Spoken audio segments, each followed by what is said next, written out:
So much of our world forgets our Creator. And by that I mean there are a lot of people that just do not recognize the Creator until it's too late. I won't go into great detail as to what it is that I do now, but I will say that there are times that I am called to the bedside when it's too late. And trying to pray with individuals who have had plenty of time to remember their Creator, and yet it's too late. I remember just a few weeks ago, just about a month and a half ago, being called to the bedside of a 21-year-old who was on the verge of passing from this life. I tried every way I could. The young lady had a 6-year-old child, and I was waiting for the 6-year-old child to leave the room so that I could visit with his grandmother and find a time to just be able to pray with the grandmother and his mother. And what he said to me next was like a gut punch. He said, "If you're wondering if my mom is dying, she is. What do you say next?" His concept of death wasn't what I anticipated it being, but he knew something was about to change. I don't know exactly what was explained to him, but he knew that something was about to change in his life, and about 12 hours later it did. Our youth, and we think about youth, and it's regrettable to say this, but it's certainly true, and perhaps even natural.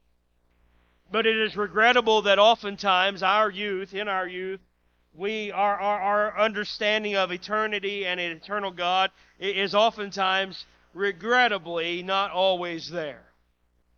We live life thinking that we're going to live forever. And as I think back to my childhood, it was. I don't know that I experienced the death of classmates and heard about the death of young people as much as I do now. And yet we see that death often comes to the young and to the old. We're more acquainted with death of the young people as ever before. And so when Solomon poses this statement, and he makes this statement, "Remember now thy Creator in the days of their youth," there's a reason why he impresses this upon our mind. And we're going to go through the text. We won't go deep into the text, but to say this. Because there are difficult days that come. There are those times when we become discouraged. And young people, let me assure you, you're going to find discouragement. One of Satan's greatest tactics, and I was thinking about this as I preached this morning from Hebrews chapter 12. One of the greatest tools that Satan uses at his disposal is discouragement. You think about what discouragement does. If I can discourage you, then eventually I'm going to discourage you so much that I distract you, and then eventually I distract you so much that I get you to take your eyes off of Jesus, and now you're defeated. You put it in the text of Ecclesiastes, and what do? If I discourage you, I distract you, and once you're distracted, what do? I get you to take your eyes off of God. And so now, what is the wise man Solomon saying? If you follow the context of Ecclesiastes, Solomon is a man who has searched out everything.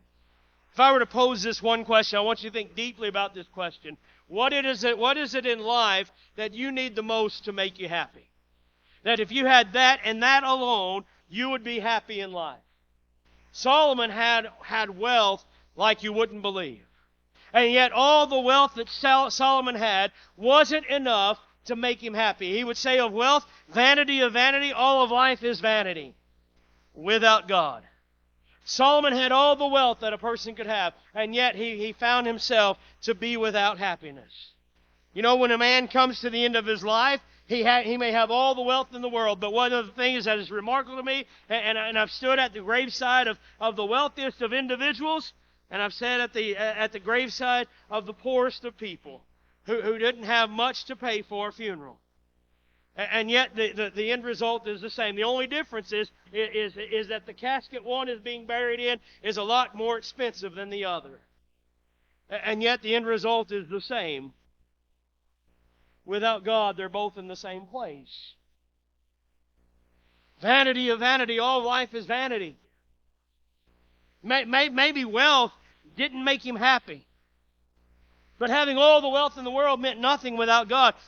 And so maybe if I just pursue all the wisdom in the world, there are times that we will set aside our relationship with God to pursue wisdom, to pursue this degree and that degree. And maybe when I've finished all the college that I can have and I've acquired all the degrees that I can possibly get, then I'll come back to God. And yet those things distract me from God. And all they do, and Paul would remind us in Colossians to be careful and to beware of philosophy and vain deceit.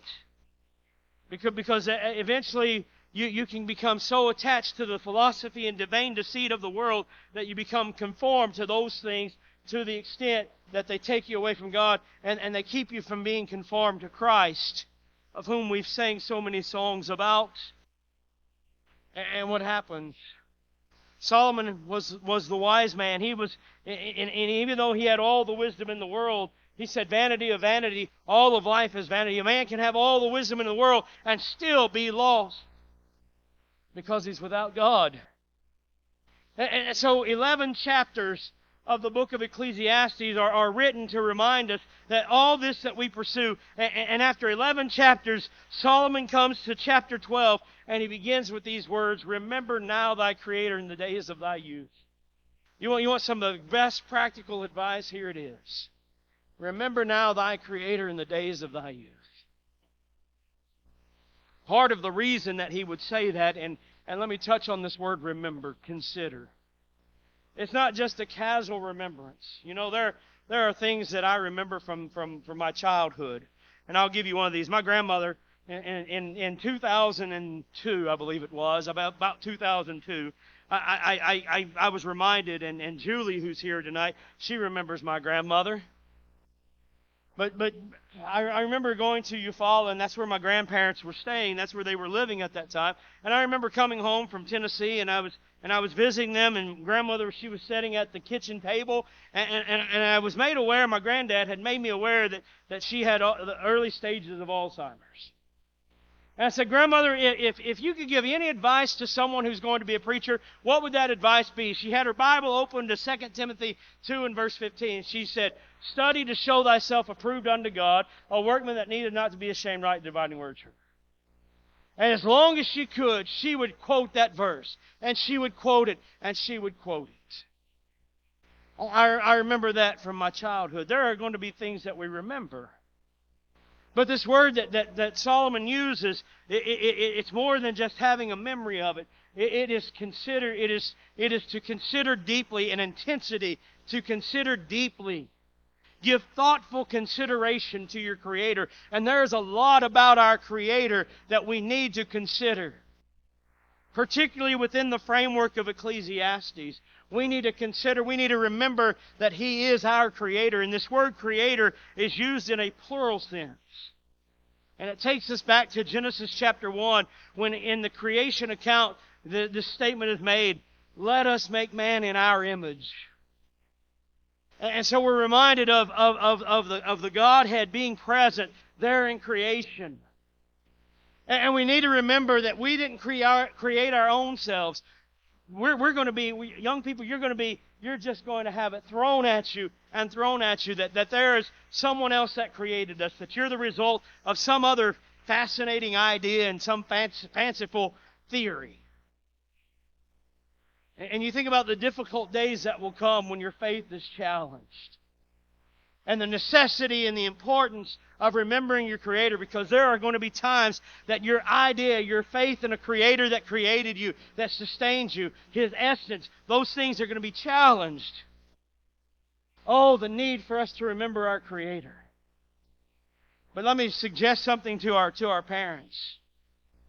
Sometimes the difficult days that come are times that we throw the difficulty toward them. That we can involve them in so many other things that take them away from remembering the Creator.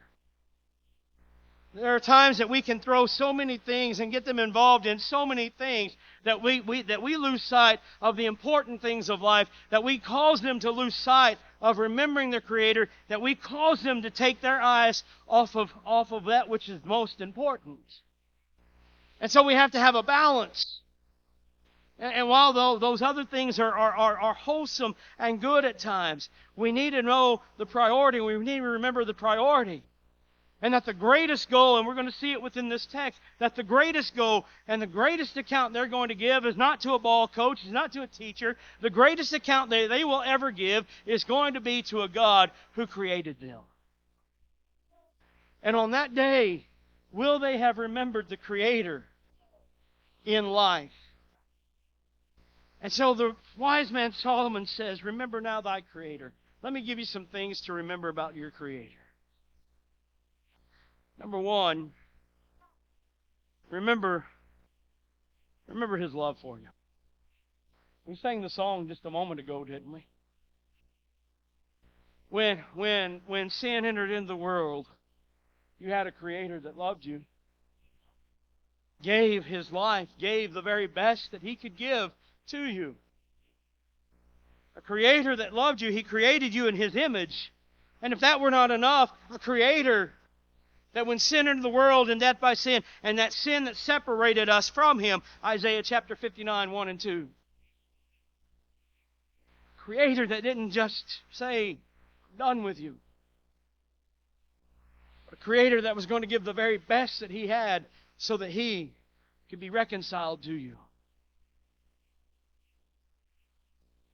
Young people, you think about the Father's love.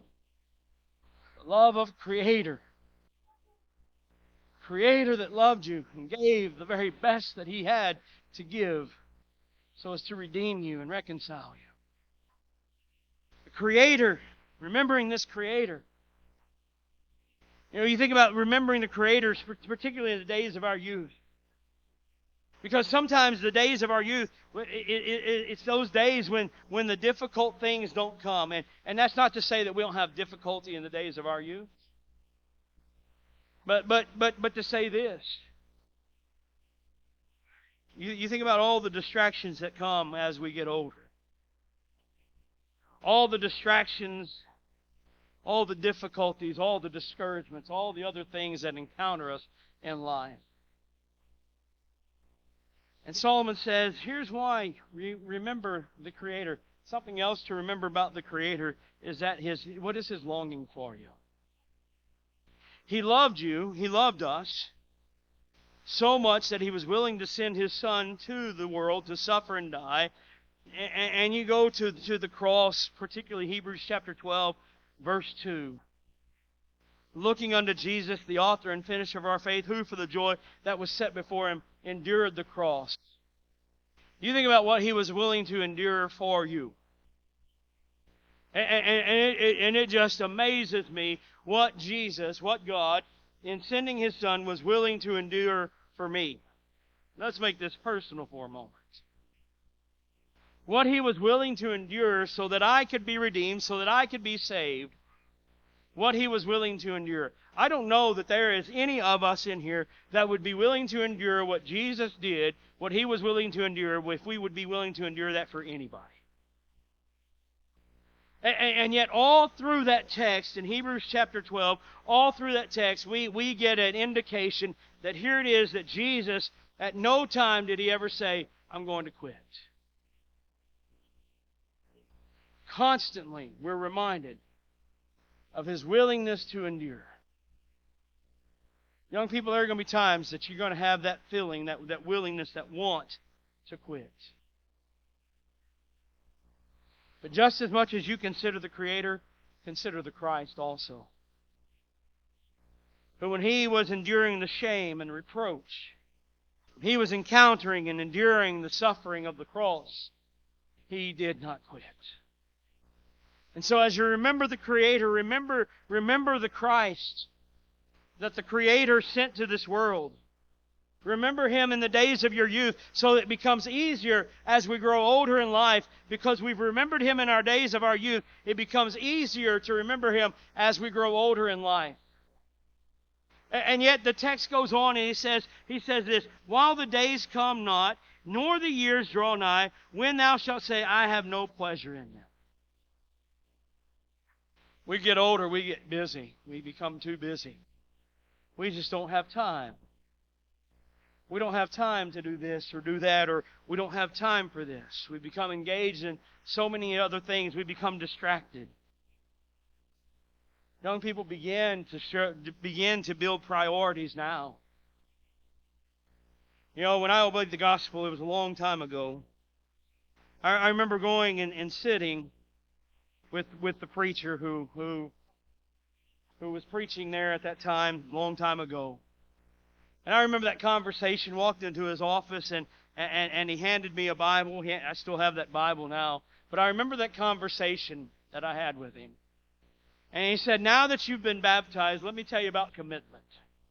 And let me remind you about the commitment that you now have and what that means going forward, what that commitment looks like, and what it means now that you're a Christian, now that you are a child of God, what this looks like.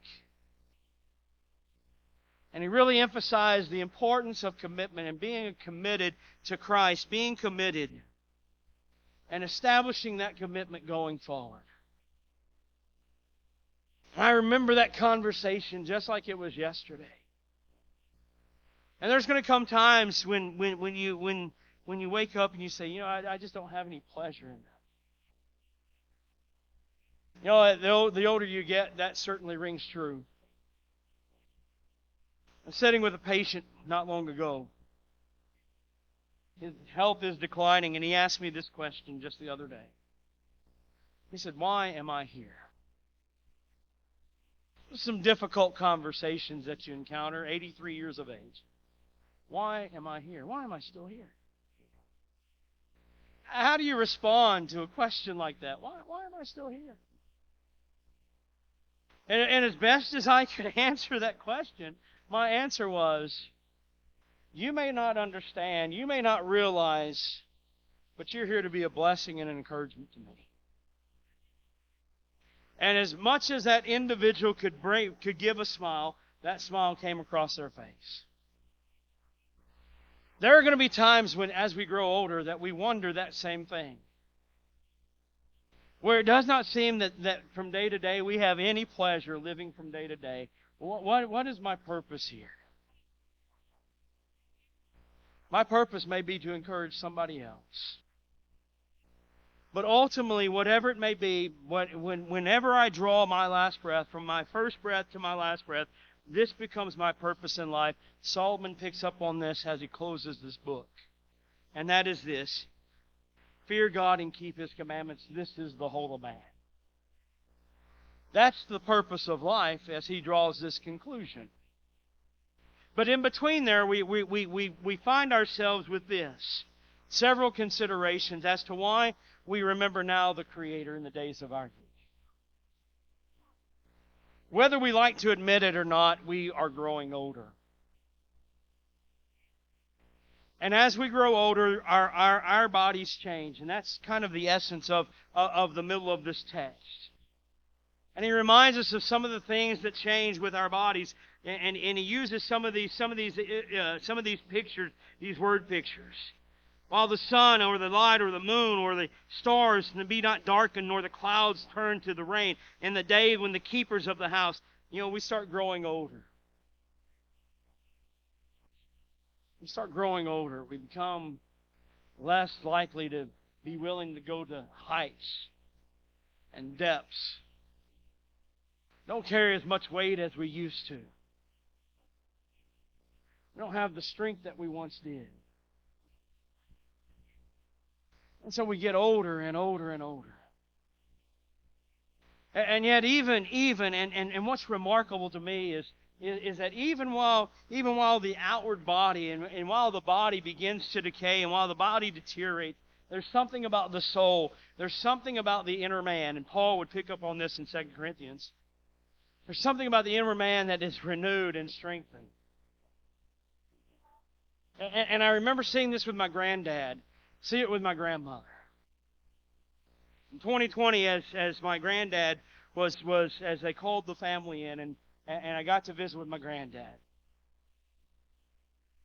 My grandpa Beller knew that he was coming to the end of his life, and he had served as an elder for 29 years, had served as a preacher, and I asked him. All the family had gathered. and various family members had got to see him. And so it was my opportunity to sit with him. And I said, "Granddad, what'd you like to sing?" He shook his head. And two songs that Granddad and I had oftentimes sung together. We sang together Amazing Grace. We also sang another song. And as much as he could muster, he couldn't pull the mask away from his face very far. But as much as he could, we would sing together Amazing Grace, sing a few lyrics or a few verses of it together. And then we also sang a couple of other songs. And had a prayer together. And that wouldn't have been possible if my granddad would not have remembered the Creator.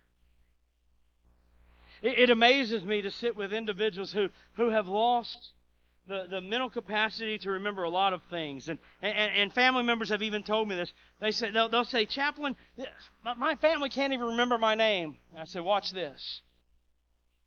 Amazing grace." And their loved one will look at me and start singing right where I'm starting. And it amazes them. Because that's something that has become so familiar to them. That the singing of a hymn, things associated with God, things associated with the Creator, are things that they have remembered for so long that when that life is coming to it, and that transitioning in life, and that change in life is taking place, that they remember those things. And so what a wonderful thing as Solomon is growing older in his life. And as his life is seemingly drawing to a close, he gives advice not only to his son, but to young people in general. And that advice is this: remember now thy Creator in the days of thy youth. A couple of challenges I want to offer to you. One, and that's a challenge to us as adults. And it's a challenge to help our young people remember the Creator in the days of their youth. And that's a challenge to us. Our young people will not remember the Creator in the days of their youth if we're not helping them to know who the Creator is. They will not remember the Creator in the days of their youth if we're not teaching them about the Creator. I can assure you that the world that they encounter is going to do everything they can to teach them about someone different than the Creator. Our task as adults, as Christians, is to teach them of a Creator who loves them, who died for them, who did their very best, who sustains them, who created, and who on one day, who in some time, at some point, is going to judge them. Watch how the text unfolds. He says in Ecclesiastes chapter 12, coming to the end of the chapter, "For God shall bring every work into judgment, with every secret thing, whether it be good or whether it be evil." Remember the Creator, because not only did He create us, He is going to one day judge us. The Creator that has created them is also going to one day judge them. We need to teach our young people of that Creator. They will not remember a Creator of whom they've never learned. What a challenge that is for us as adults. To teach them not only about a Creator who created them, but also to teach them of a Creator who loves them, but a Creator who is also going to judge them. Young people, the challenge is to you. To be receptive to remembering the Creator who created you. To be receptive to what the Bible teaches about a Creator who loves you, who gave Himself for you, and a Creator who's going to judge you. Now, regrettably, we don't oftentimes think of the concept of eternity and a concept of an eternal God till later in life. And usually our quest for understanding the eternal comes as we are faced with the reality that we're about to step into eternity. Begin to think of eternal things. Paul would say it this way, Colossians chapter 3. Set your affection on things above and not things of this world. Doesn't mean that I can't enjoy things of the world, but it does mean this, that I need to begin to think about eternal things. Those things that are going to be meaningful and matter beyond this life. Challenge number 2. And that is to remember the Creator. Remember more than just who He is. Remember His love for you. Remember His longing for you. And remember this, that your purpose in life is to fear God and keep His commandments, for this is the whole of man. King James uses this phrase, the whole duty of man. Better rendered is the whole of man. Young people, you're not here for fame and fortune. That's secondary. If you acquire fame and fortune, good. But if you acquire fame and fortune to the neglect of God, what have you gained? If you acquire all these things, even as Solomon did, if you acquire all the wealth of the world, what have you gained? If you acquire all the wisdom that the world has to offer, but you do it without God, what have you gained? You may gain the world's praise. You may gain the world's popularity. But there's going to come a day when all of that is forgotten, when all the world will forget that. But if you do it with God, it'll be all worth it. You think about Solomon. Now, Solomon comes to the conclusion of his book. A man who was wise beyond measure. A man who was wealthy beyond compare. Comes to the conclusion of his book and he says, fear God, keep His commandments. He arrives at that conclusion, but he begins that conclusion with these words. Remember now thy Creator in the days of thy youth. The greatest way we remember our Creator is we acknowledge Him as our Creator. We don't create Him in our image. We do not try to create in our image a God we want to serve, but rather we come to an understanding of a God who has created us in His image. And we serve that God, a God who has created us in His image, and we live a life that is pleasing to Him. And I would invite you that if you're not a child of God, if you've never obeyed the gospel of Jesus Christ, if you've never been obedient to Him, that you give us the opportunity to study with you about that Creator, about the Christ who came to this earth, who suffered and died, that by His blood, by His death, by His burial, by His resurrection, you could be redeemed and reconciled to that God, to that Creator. And you give us that opportunity to study with you. I'm so glad that you're here. I'm so glad that you're interested in spiritual things and eternal things. And to the parents that are here, thank you for bringing your young people. And let us be serious about the task of helping our young people to remember the Creator in the days of their youth.